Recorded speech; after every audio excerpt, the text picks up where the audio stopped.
우리가 지금 계속 살피고 있는 큰 이야기는 족장 야곱의 생애에 관한 이야기를 우리가 함께 읽고 있습니다.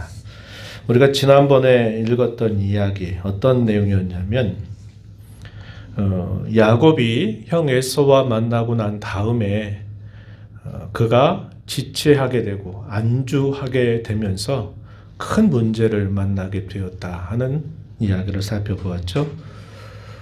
숫곳이라고 하는 곳에 또 상당히 시간을 두고 머물러 있었고요. 그 다음에 요단 강을 또 건너편 멀지 않은 곳에 세겜이라고 하는 곳에 머물게 되면서 거기에서 큰 사건이 발생하게 됐습니다. 어떤 내용이었나요? 야곱의 딸이었던 디나가 이 세겜 성읍 사람들은 도대체 뭘 입고 어떻게 살아가나 이렇게 구경하러 갔다가 그곳에 추장이었던 세겜에게 붙잡히게 돼서 강간을 당하게 되는 사건이 발생하게 됐습니다. 그 일이 있고 난 다음에 이 세겜은 그의 아버지 하물과 함께 야곱을 찾아와서 그 디나를 자기 아내로 맞이하게 해달라, 통혼을 해달라 요청을 하면서 당신들이 우리 땅에 함께 거하면서 우리가 안전하게 잘 해주겠다 이렇게 이야기를 하게 됩니다. 어떻게 했습니까? 야곱의 아들들이 꾀를 썼어요. 어떤 꾀를 썼습니까? 우리는 할례를 반드시 받는 사람과 함께 우리는 지낼 수 있다. 그러니 당신의 모든 남자들은 다 할례를 받으면 우리가 그렇게 하겠다 이렇게 이야기를 합니다. 그 말을 좋게 여겨서 다 할례를 받고 이제 사흘째 되던 그날에 시므온과 레위가 칼을 들고 그 성읍에 들어가서 움직이기 어려워하는 그 남자들 다 칼로 베어 죽이는 그런 참상이 벌어지게 됩니다. 그리고 다른 야곱의 자식들, 곧 이 두 사람의 형제들은 그 성읍에 가서 노략질을 한 겁니다. 그래서 그곳에 있는 남자들 또 어린 아이들까지 다 잡아오고 그곳에 있는 제사장들을 빼앗는 그런 악행을 범하게 돼요. 야곱이 이 사실들을 나중에 알고 난 다음에 어떤 말을 합니까? 너희가 또 이런 큰 일을 범했다고. 두려운 일이 또 우리에게 닥치게 된다 하면서 이 아들들을 책망하는 이야기를 하게 되죠. 그 말에 지지 않습니다. 그러면 우리의 누이 그렇게 한 것을 왜 그대로 둬야 됩니까? 이렇게 하면서 항변을 하면서 바로 이야기가 끝나게 돼요. 이 이야기가 창세기 34장 끝부분에 있는 이야기입니다. 오늘 우리가 살피는 이야기는 우여곡절 끝에 결국 야곱이 이제 나서서 마침내 결단을 합니다. 어떤 결단을 하느냐? 자, 이제 우리가 베델로 올라가야 되겠다. 오늘 우리가 읽었던 그 말씀에 나와요. 그러자 그 아들들이 아버지의 말씀을 따릅니다. 왜냐? 두려웠기 때문에 그래요. 자신들은 그 지역에 사는 사람들에 비하면 소수입니다. 소수고 그 지역에 있는 사람들에게 말할 수 없는 복수국을 펼쳐놓고 난 다음에 그 사방에서 어떤 일이 자신들에게 생기게 될지 생각하니까 깊은 두려움에 휩싸이게 돼요. 그러니까 그때는 아버지의 말을 반대하지 않고 따르게 되는 겁니다. 그래서 어떠한 일들이 그 이후에 있게 됐는가 하는 내용을 이제 오늘 우리가 함께 살펴보려고 합니다. 오늘도 이 이야기 속에 역사하시는 하나님, 또 이야기 속에서 보이는 그 사람들의 모습을 우리가 살펴보면서 오늘도 변함없으신 하나님, 그리고 오늘도 똑같은 성정을 가지고 살아가는 저와 여러분에게 주시는 영적인 교훈을 함께 생각해 보려고 합니다. 오늘 우리가 살펴보는 내용, 이 15절까지의 내용 크게 두 부분으로 나눕니다. 1절부터 8절까지 내용에서는 베델로 가겠다고 하는 야곱의 결단, 그리고 그 결단을 실행하는 모습이 표현이 되고요. 9절부터 15절 내용에서는 하나님께서 이 야곱을 회복시켜 주시는 그런 은혜를 베풀어 주시는 내용이 이 9절부터 15절까지 쭉 소개가 됩니다. 성경을 읽어가면서 소위 부흥사건, 크게 하나님의 백성들이 하나님 앞에 자신의 죄를 진정으로 돌이켜서 새롭게 하게 됨으로 인하여 하나님께서 주시는 그 부흥의 은혜를 경험하는 사건들이 성경에 많지는 않아요. 비록 이 야곱의 자식들 숫자를 해봐야 그렇게 많지는 않지만 이스라엘 민족의 시작이 되는 이 야곱과 그의 아들들에게 있어서 놀라운 부흥의 사건이 바로 오늘 우리가 있는 이 본문 속에서 소개가 되고 있다 하는 겁니다. 그리고 이후에 우리가 국가적으로 큰 위기 가운데서 자신들의 죄를 깨닫고 회개함으로 하나님이 그 회개를 받으셔서 그들을 새롭게 하시고 또 그들에게 부흥의 역사를 이루시는 사건들은 많지는 않지만 몇몇 사건들이 있어요. 그래서 오늘 우리가 읽는 이 내용은 그런 성경의 여러 부흥 사건 가운데서 매우 특별한 하나의 사건을 우리에게 소개해주고 있다 하는 것입니다. 상황은 제가 말씀드렸어요. 어떤 상황입니까? 야곱은 더 큰 두려움에 휩싸였습니다. 형 에서와도 화해가 됐고 이제 모든 게 다 끝났다고 생각했던 이 야곱에게 이런 사건이 터질 줄 누가 알았겠습니까? 그리고 그야말로 깊은 두려움에 사로잡힐 수밖에 없는 상황이 그에게 닥친 것입니다. 왜냐하면 한 족속들의 그 씨앗을 말려버리듯이 그렇게 피비린내 나는 그런 복수국, 창극을 벌였기 때문에 그 주변에 있는 사람들이 연합해서 자신들 치려고 한다면 자신들은 도망갈 길 없이 다 몰살당하게 될 상황이 처하게 된 겁니다. 그래서 깊은 절망 그리고 두려움 속에 사로잡혀 있을 때였어요. 그런데 어떤 일이 또 일어나게 될까요? 1절 말씀을 한번 보십시오. 35장 1절에 보면 하나님께서 야곱에게 나타나셨어요. 참 우리 하나님 어떤 분이신가를 우리는 다시 보게 됩니다. 야곱의 생애 가운데 위기의 순간들이 될 때는 하나님이 직접 야곱에게 그분의 음성을 들려주셔가지고 야곱아 너 이렇게 하여라. 어떻게 할지를 하나님이 구체적으로 지시하시고 인도해 가심을 보게 됩니다. 여기서도 또 하나님께서 또 야곱에게 나타나셔서 그분의 음성을 들려주세요. 1절 한번 보세요. 일어나 베델로 올라가서 거기 거주하며 내가 내 형 에서의 낯을 피하여 도망하던 때 내게 나타났던 하나님께 거기서 제단을 쌓으라 명령을 내리십니다. 이 명령은 야곱에게 몇 차례 주어졌던 명령이었고 사실 이 명령이 시작되기 전에 야곱이 먼저 하나님께 소원을 했던 것입니다. 약속을 했던 것이에요.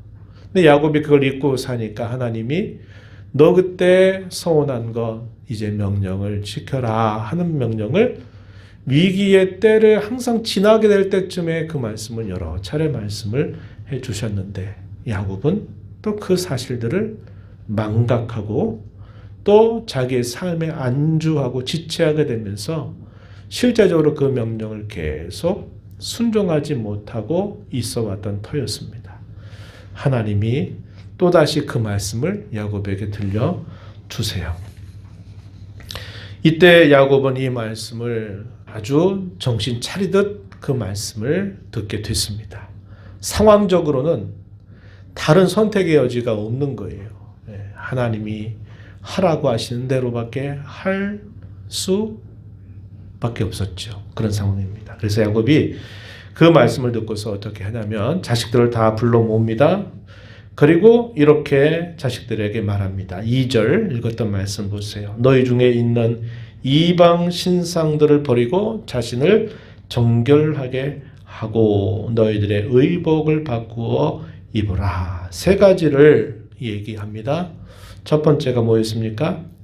이방의 신상들을 버려라. 두 번째, 자신을 정결하게 하라. 세 번째, 너희들의 옷을 바꾸어 입어라. 이런 세 가지의 명령을 자식들에게 내리게 됩니다. 그러면서 그러한 명령과 함께 이렇게 하자 하는 말을 건네주는데 3절에 보시면 우리가 일어나 베델로 올라가자. 내 환난 날에 내게 응답하시며 내가 가는 길에서 나와 함께 하신 하나님께 내가 거기서 제단을 쌓으려 한다. 이렇게 분명히 뭘 할 것을 자식들을 불러 모아서 다 이야기를 하고 있는 것입니다. 하나님께서 이 야곱에게 나타나셔서 하신 이 명령은 부득이한 하지 않으면 안 될 하고 싶지 않는 그런 명령이 아니라 다른 여지가 없는 그런 명령이었고 그 명령은 사실은 따르라 하는 것에 대한 어떤 부담을 주는 그런 명령이라기보다는 이 야곱의 근본적인 문제를 해결할 수 있는 처방책으로 하나님이 주신 명령이었습니다. 다른 거 사실상 하나님의 모든 명령은 다 처방과 같아요. 다 처방과 같습니다. 예를 들어 그 이전에 하셨던 모든 말씀들이 다 결국은 처방이에요. 누구를 위한 처방입니까? 그들 자신들을 위한 처방이에요. 근데 사람들은 그 말씀을 어떻게 들어요? 무겁다. 왜 또 이걸 하라고 그러냐. 짐처럼 생각하고 그걸 괴로움처럼 생각하고 또 이것도 하라고 그래. 이것도 또 하지 말라고 그래. 뭐 이렇게 그런 게 많아. 이런 식의 반응을 보이는 거예요. 하나님의 모든 말씀은 하나님이 하시는 모든 명령은 성경에 주어진 모든 말씀은 겉으로 볼 때는 왜 이렇게 하라고 또 하지 말라고 하시는 것 같은데 그 속뜻은 항상 어디에 목적을 두느냐? 우리를 위해서 하시는 그 말씀이다 하는 겁니다.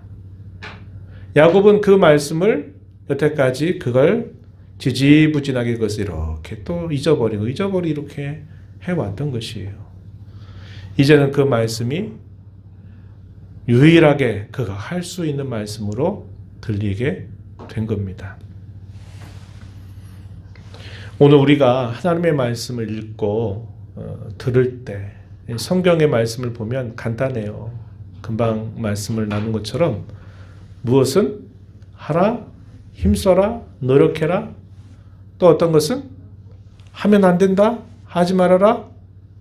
그러면 큰일 난다. 이런 말씀이에요. 그죠? 근데 그 말씀을 우리는 어떻게 받아들이냐면 그거 힘들다 이렇게 받아들여요. 왜 이렇게 우리를 이렇게 속박하고 왜 이렇게 우리를 억압하고 왜 이렇게 하지 말라고 하고 하라고 하는 게 많은지 참 신앙생활하기 힘들다. 이런 마음을 우리가 가질 때가 많아요. 언제? 하나님과 나와의 거리감이 멀리 있을 때 그렇게 느껴지는 거예요. 안 하면 또 무슨 일이 생길 것 같아서 하긴 해야 되는데 하고 싶지는 않고 하나님과 이렇게 소위 씨름을 하는 거예요. 씨름. 그런 일들이 참 많아요. 근데 사실상 하나님의 모든 말씀은요. 그것은 우리를 위한 처방의 말씀이고 우리를 위한 복된 말씀이에요. 언제 그렇게 들릴까? 하나님이 가까이 계시다는 걸 느끼게 될 때는 우리가 그렇게 알게 돼요. 그럴 땐 그 말씀이 우리에게 짐이 되지 않는 거예요. 근데 반대로 하나님과 우리의 관계가 좀 멀리 떨어져 있다고 생각이 되면 아무리 좋은 말도 좋은 말로 안 들려요. 그런 일이 생긴다 이 말이에요. 야곱이 이 말씀을 듣고서 결단을 내리고 이제 자식들로 하여금 끊을 것들, 청산할 것들을 먼저 과감하게 명령을 내린 게 이 세 가지였어요. 옷 바꿔 입어라. 이게 무슨 말입니까? 여러분들 옷 바꿔 입을 때 있죠. 머리를 다시 손질할 때 있죠. 언제입니까? 안 할 수 없을 때 뭐 그런 경우도 있겠지만 내가 뭔가 새로운 시작을 하겠다. 뭔가 과거에 있는 것들을 내가 이제는 잊어버리겠다 할 때 우리가 그렇게 하는 거예요. 과거에도 비슷한 의미를 전달해 줍니다. 의복을 바꾸라 이 말은 이제 과거를 청산하고 이제 새롭게 출발하자 하는 이런 분명한 의미가 그 안에 있는 거죠. 이방 신상들을 버리라고 하는 이 말은 여전히 그들이 하나님의 이름도 부르면서 자신들이 옛적부터 섬겨왔던 그 주변에 있는 신들, 가족 신들 포함해서 이 신들을 함께 여전히 섬겨왔다 하는 것을 보여줘요. 신앙이 하나님 신앙으로 순수하지 않았다는 것, 이것저것 뒤죽박죽 섞여 있는 그런 신앙이었다는 것을 보여줘요. 그래서 이방의 신상들을 다 버리자. 그리고 정결하게 하고 옷을 바꿔 입어라. 이렇게 하면서 우리 베델로 올라가자. 이렇게 야곱이 모든 사람들에게 이야기를 한 것입니다. 그러면서 뭐라고 말해요?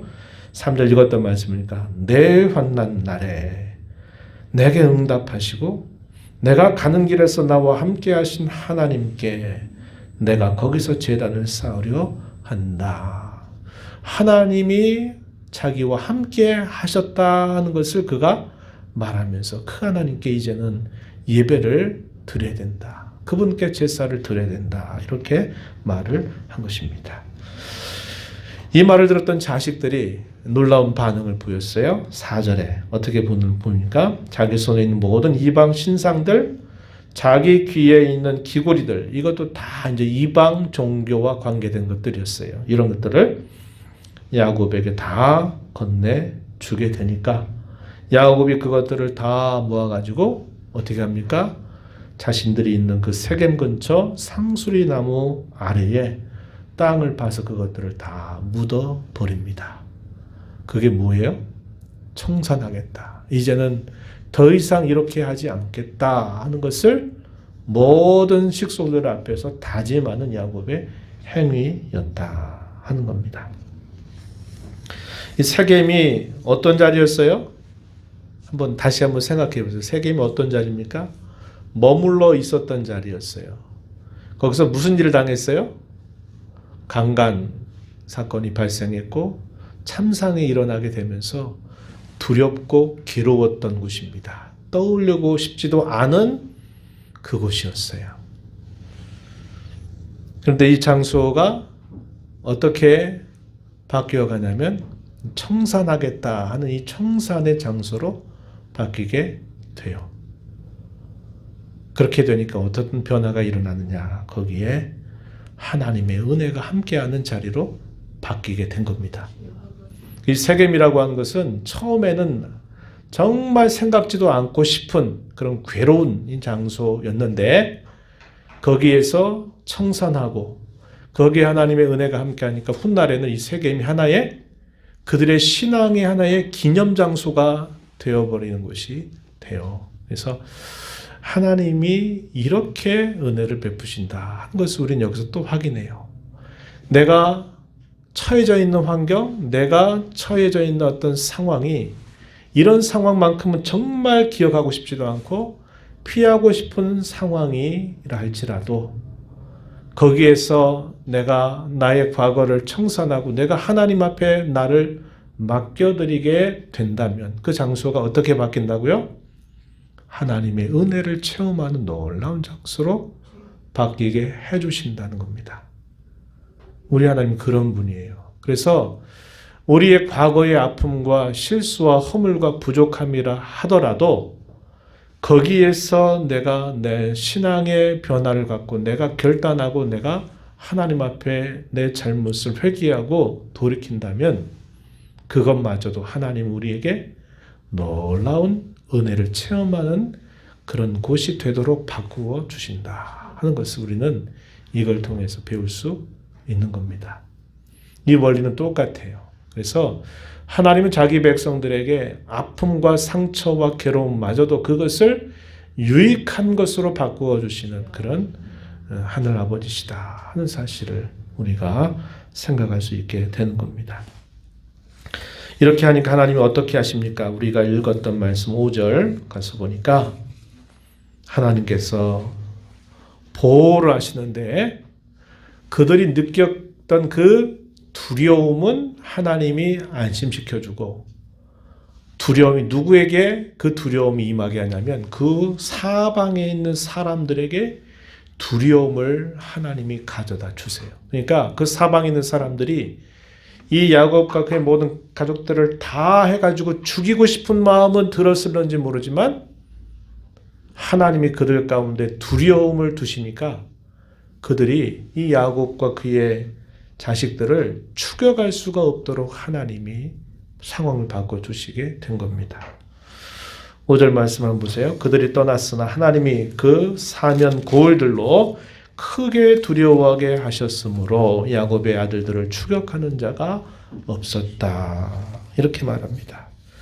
하나님의 특별한 보호가 그들과 함께하게 되면서 야곱이 또 이 위기의 상황을 너무나 평온하게 지나가게 되는 놀라운 경험을 하게 된 겁니다. 야곱은 그 하나님의 역사를 보면서 이제 베델로 마침내 올라가서 이 베델에 도착을 하게 됩니다. 그리고 이 야곱은 하나님께 소원했던 것처럼 그곳에 제단을 쌓아요. 거기에 돌과 돌 같은 걸 가져다가 제단을 쌓고 그 제단의 이름을 뭐라고 부르냐면 한번 따라해 보실까요? 엘 베델. 엘 베델. 베델이라고 하는 말은 하나님의 집. 베이트 엘. 베이트가 집이란 말이거든요. 베들레헴 할 때도 베들 이것도 역시 같은 어근에서 나왔어요. 집을 말합니다. 떡집. 이거 베들레헴이죠. 네. 그래서 베델 하나님의 집. 그런데 거기에 또 어떤 말이 됐어요? 엘 베델. 이 말은 무슨 말이냐면 베델의 하나님이라는 의미를 거기다가 지은 겁니다. 엘 베델.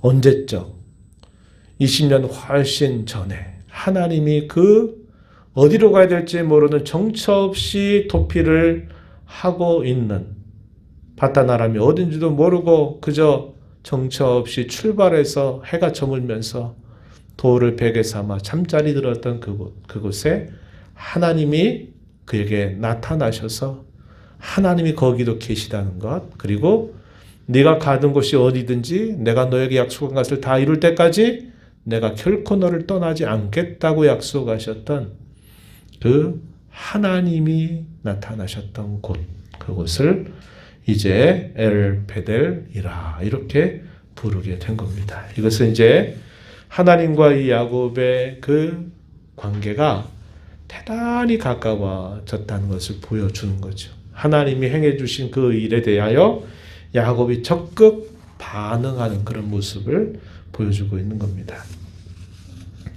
제가 누차 그런 말씀을 기회가 있을 때마다 함께 나눠요.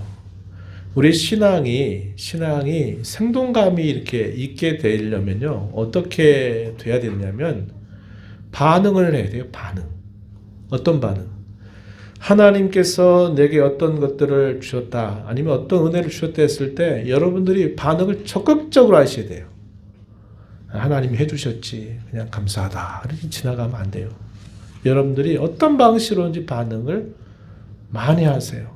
기도로도 찬송으로도 때로는 예물로도 해서 하나님께 여러분들이 감사한 것을 반응을 잘 나타내는 것이 중요해요. 주의 말씀이 강단에 선포되는 것은 하나님이 우리에게 찾아오시는 방법이거든요. 예배가 언약적 예배라고 제가 누차 말씀드렸어요. 우리가 하나님 앞에 드리는 것들이 있고 하나님이 우리에게 찾아와서 주시는 게 있어요.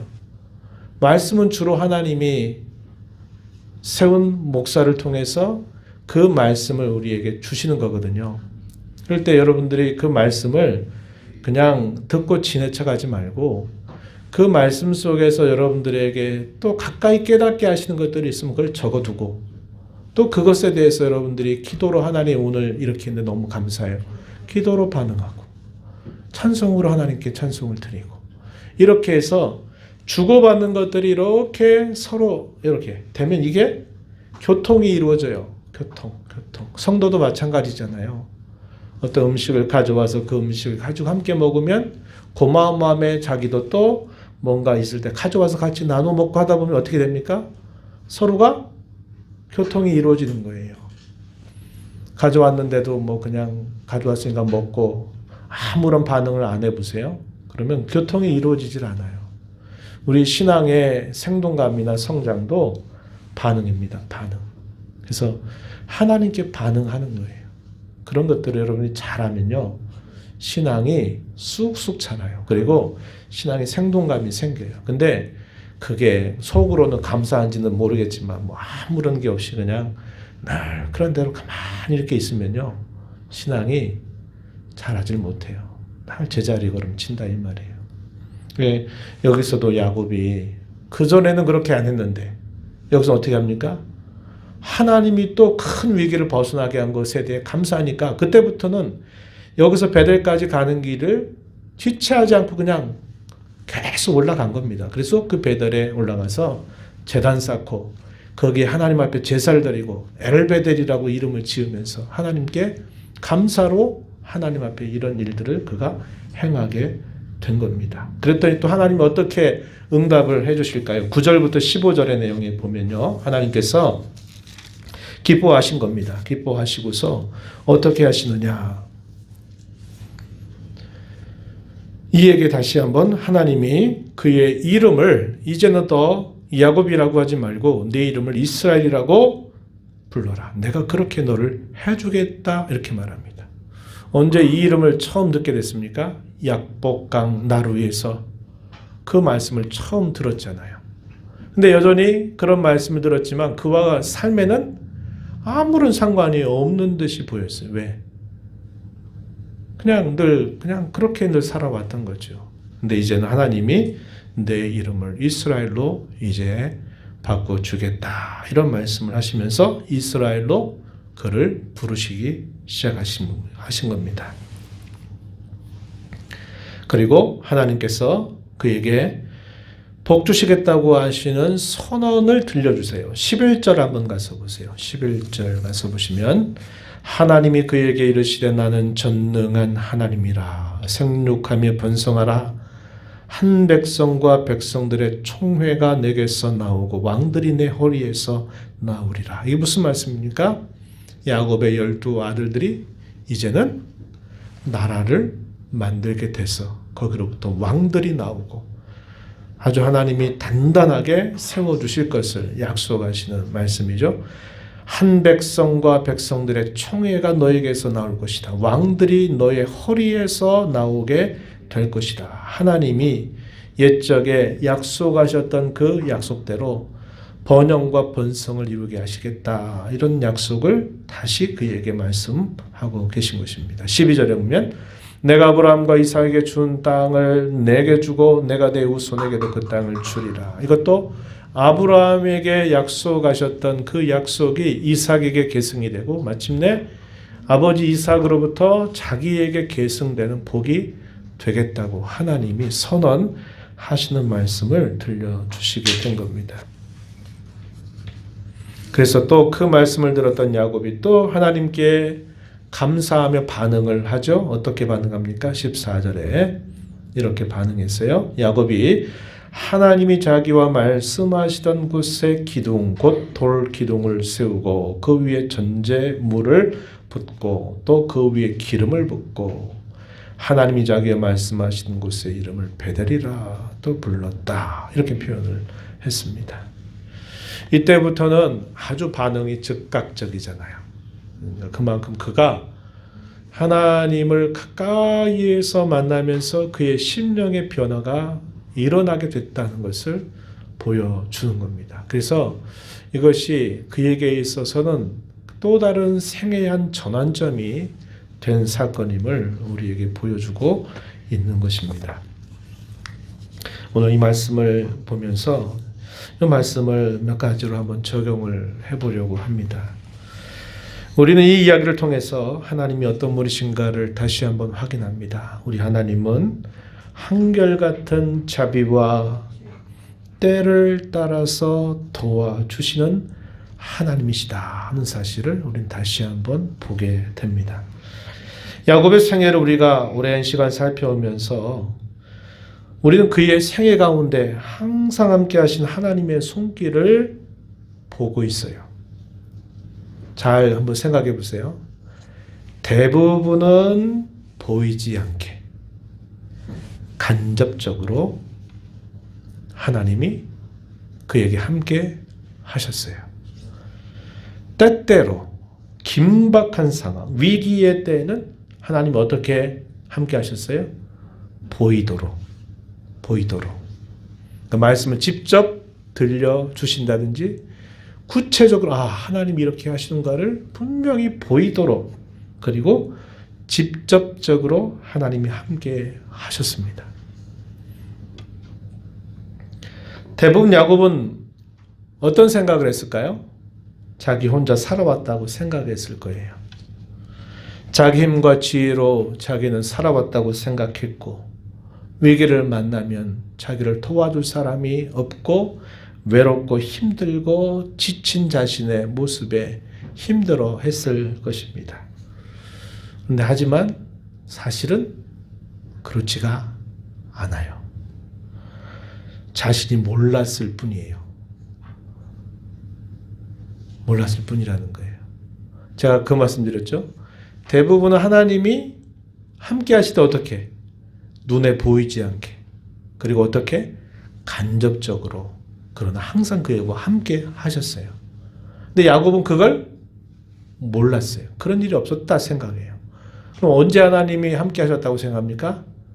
자기가 정말 위기의 때 하나님 갑자기 나타나서 말씀하시고 뭔가를 보여주고 뭔가를 행하실 때 하나님이 이때 나에게 함께 하셨구나를 그는 그때 조금씩 그때 인식을 했던 거예요. 근데 사실은 그렇지가 않다 하는 겁니다.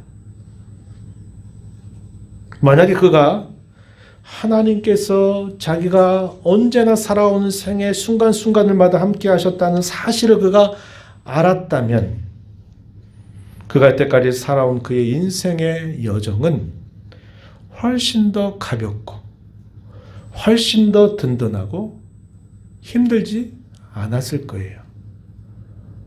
언제 여러분들이 힘들게 합니까?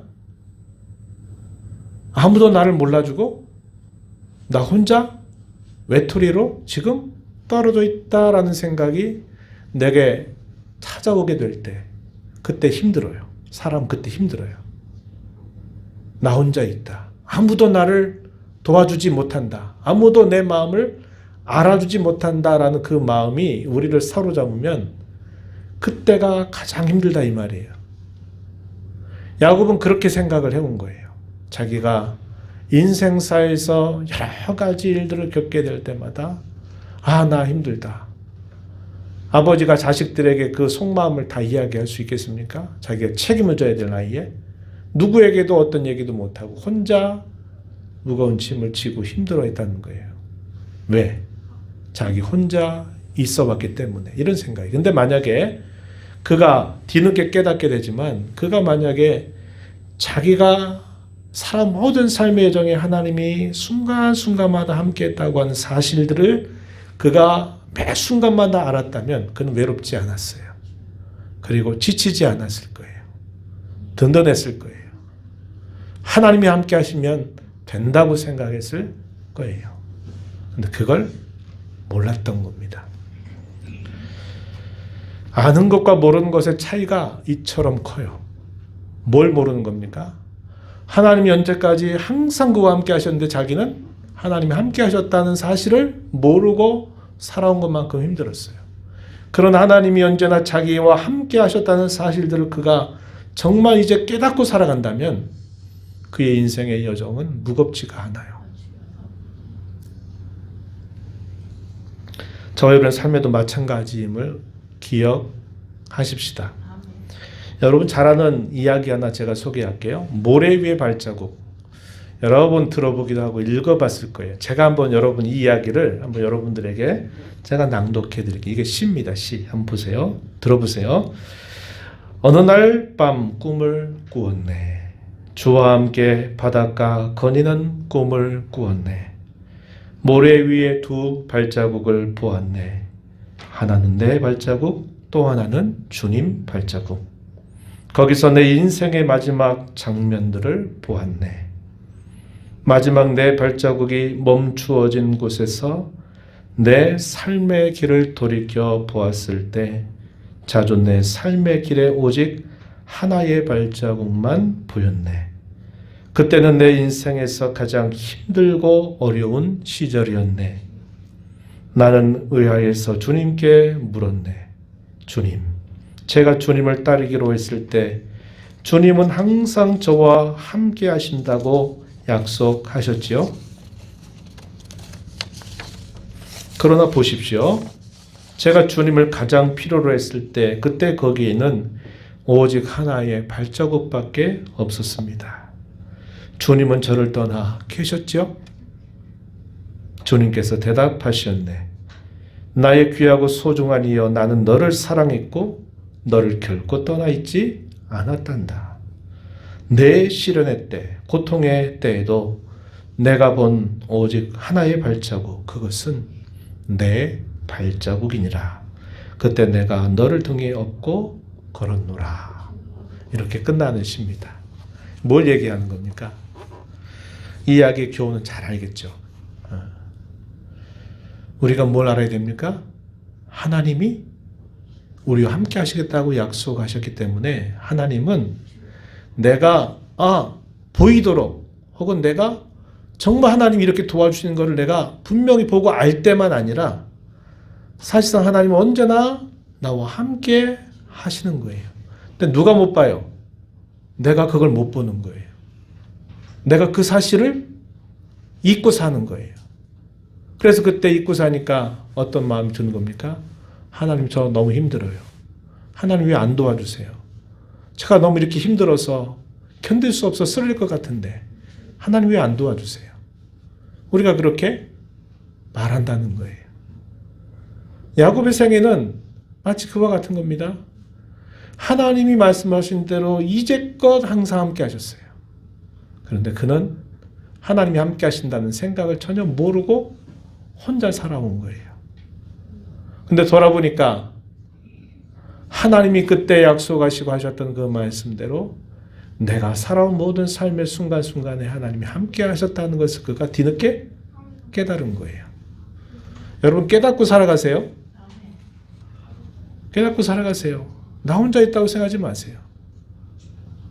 곁에 계신 주님을 불러야 합니다. 그리고 그분이 여전히 나를 붙들고 계세요. 그걸 여러분들 기억하세요. 외롭지 않습니다. 주님이 함께 하십니다. 내가 감당할 수 없어 보일 때 그분은 나를 등에 업고 그분이 나를 등에 업고 가실 것입니다. 이것을 우리가 알고 살아가야 돼요. 그럼 우리의 삶이 결코 외롭지 않고 그냥 힘들고 못 살겠다 괴롭지 않아요. 주님이 함께 하시니 된다. 주님이 함께 하시니 할 수 있다. 그런 마음이 드는 겁니다. 여러분 이런 생각을 꼭 가지고 남은 생애를 꼭 살아가시기 바랍니다. 두 번째는 내가 있어야 할 자리를 떠나지 말아야 한다는 겁니다. 하나님의 자녀가 된 저와 여러분이 있어야 할 자리에 있지 않게 될 때 우리의 마음에는 평화가 있질 않아요. 우리의 마음에는 진정한 쉼이 있을 수 없습니다. 여러분들에게 올라가야 할 베델의 자리가 어딘가를 여러분들이 잘 생각해 보십시오. 그리고 결단하고 그것으로 향하십시오. 여러분 신앙의 방해거리가 되는 게 무엇인지를 생각해 보세요. 내가 믿음으로 해보겠다고 발걸음을 힘차게 내딛었는데 어느 순간 그 발걸음이 멈춰서는 자리가 어디인지, 어느 순간 뒤돌아볼 때가 언제인가 하는 것은 여러분들을 각자가 다 달라요. 다 달라요. 우리의 약점을 타고 들어오는 부분이 있을 거예요. 항상 요쯤 되면 이런 일을 맡게 되면 내가 딱 멈춰서게 되고 이런 일이 있게 되면 뒤돌아보게 되고 하는 일이 있을 거예요. 그것을 끊어내야만 돼요. 그렇지 않으면 똑같은 일이 계속 반복이 된다고 하는 겁니다. 여러분들이 주저앉게 되는 자리 어디인가를 여러분들이 생각해 봐야 돼요. 이제 1월을 보내고 2월을 이제 시작하는 첫날인데 새해 또 뭔가 기대하고 기도하고 시작했는데 또 똑같은 어떤 상황 똑같은 자리에서 또 다시 그 이전의 모습으로 또 돌아가 있는 자신의 모습을 보게 되는 순간이 있을 거예요. 그게 뭔가를 여러분들이 잘 생각하고 그 자리를 빨리 떠나도록 해야만 된다. 이것을 여러분들이 성령의 음성으로 함께 듣고 순종하게 되기를 바라고, 마지막으로는요, 신앙은 끊임없는 갱신이 필요합니다. 그리고 그 갱신을 절대로 멈추어서는 안 돼요. 이걸 꼭 기억하십시오. 죄의 습관들, 악습을 끊어내는 것이 얼마나 어려운 일입니까? 정말 어려운 일이에요. 이 습관을 제2의 천성이라고도 부르잖아요. 그러니까 천성, 못 바꾸잖아요. 습관이 그런 것과 같이 그게 안 바뀐다 이 말입니다. 특히 나쁜 습관들은 끊어내기가 그렇게 어려워요. 자기 스스로 그것을 해낼 수가 없어요. 하지만 하나님께서 그렇게 하려고 한다면 하나님은 그것을 무척이나 기뻐하시고 도와주세요. 야곱이 여태까지 살아오면서 신상들을 버려라 이렇게 한 적이 한 번도 없었어요. 근데 그걸 끊어야 되겠다고 결단을 내리고 끊어내려고 하니까 하나님이 어떻게 하십니까? 기뻐하세요. 그래, 너 정말 잘 생각했다.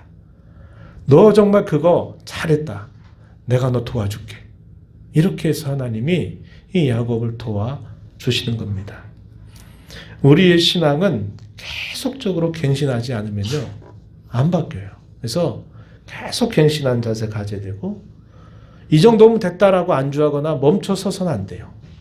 죽을 때까지 안주하지 않고 계속 끝까지 갱신하고 또 갱신하고 돌아보고 또 돌아보고 또 결단하고 또 결단한 일을 해야 돼요. 하나님 그런 결단을 기뻐하시고 도와주실 것이다 하는 겁니다. 그래서 하나님은 그것을 해낼 수 있도록 또 인도해 주실 것이에요. 그래서 이런 말씀들을 여러분들이 잘 곱씹어서 내가 무엇을 그렇게 해야 될까?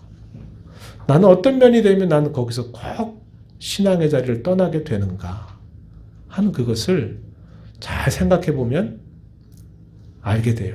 약점을 알게 됩니다. 그런 부분에서 빨리 그것을 결단하고 끊어내려고 하면 하나님이 그걸 기뻐하시고 끊어내도록 도와주신다 하는 것을 기억하면서 이제 또 2월의 첫날입니다. 또 새로운 시작입니다. 이렇게 시작을 또 주신 하나님께 감사하면서 또 다짐하고 신앙을 새롭게 함으로 또 이 한 달 또 남은 한 해를 힘차게 전진해 나가는 저와 여러분 되기를 진심으로 바랍니다. 하나님 아버지 감사합니다. 이 저녁에도 저희들을 불러주셔서 찬양으로 또 기도로 저희의 신앙의 자세를 주 앞에 드림으로 저희들에게 하나님 앞에 또 저희 마음을 드리게 하신 것 감사드리고, 말씀을 통하여 또 저에게 찾아오시는 하나님의 말씀을 통해서 저희가 하나님이 누구이시고 하나님이 자기 백성 된 저희들에게 어떠한 은혜를 베풀어 주시고 무엇을 바라고 기대하시는지를 또다시 듣게 하심을 감사합니다. 이 말씀을 저희 마음에 잘 새겨서 하나님이 언제나 나와 함께 하신 이 사실을 잊지 않게 하시고 늘 곁에 계시고 가까이 계신 하나님을 부르고 찾고 의지하여 외로운 마음, 지친 마음, 힘들어하는 마음에 머물러 있지 않게 하시고 주님이 함께 하시니 된다. 주님이 함께 하시니 할 수 있다 하는 그런 마음을 가지고 저희들의 신앙이 앞을 향하여 전진해 나가도록 하나님 도와주시옵소서. 예수님 이름으로 기도하옵나이다. 아멘.